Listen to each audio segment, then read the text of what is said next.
When I was in 3rd grade, my mom bought me the New York Times bestseller book, Why Do Men Have Nipples? As an 8-year-old in love with the hour of independent reading we got in class every day, naturally I brought it to school to read. Little did I know this action would soon result in my teacher confiscating the book and sending a note along with the book home to my parents. The book is a collection of commonly asked questions with their corresponding explanations. It's sort of like the tame side of Yahoo Answers in a paperback. I think my mom bought it for me because ever since the moment I turned 2 and could form words out of sounds, I was asking questions. Why does the moon follow us when we walk? Why do I go backwards when the car starts? Why can't people fly?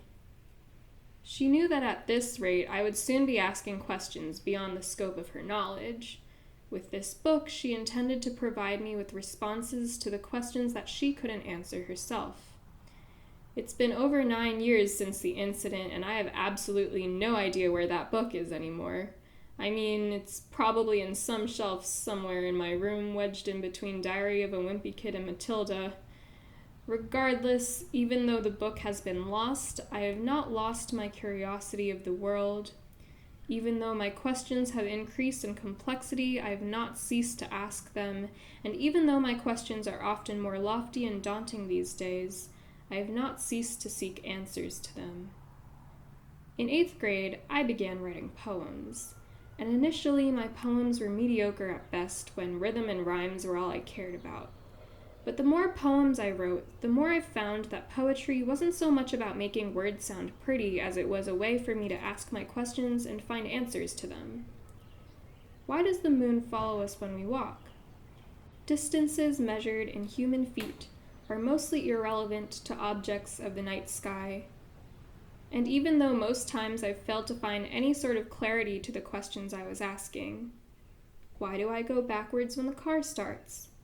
No clue. Might as well ask a goldfish why the air it breathes is wet. I realize that it isn't so much about finding answers as it is about daring to seek them. Because only by pursuing the answers can I even begin to fathom discovering them. Only by trying can I even begin to imagine succeeding. Maybe my inertia inhibits me from moving forward. Maybe I need to shatter every notion that inertia even exists, as all that prevents growth and change is painted in noxious red and black wearing fangs. But when inertia succeeds instead and chokes me into submission, I find that resistance is futile.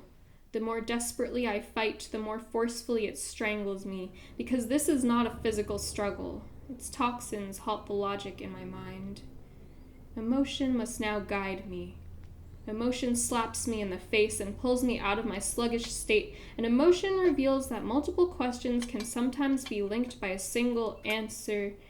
That is to say, why can't people fly? Evolution. Our backbones were never made so hollow, our wings so literal. Why do men have nipples? Evolution.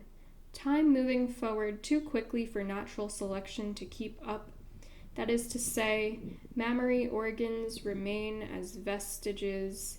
That is to say, I am evolved. My poems have transformed me into a being capable of discovering clarity, a being who refuses to let inertia prevent me from going forth and asking questions and demanding answers, a being who will soon sprout wings and fly.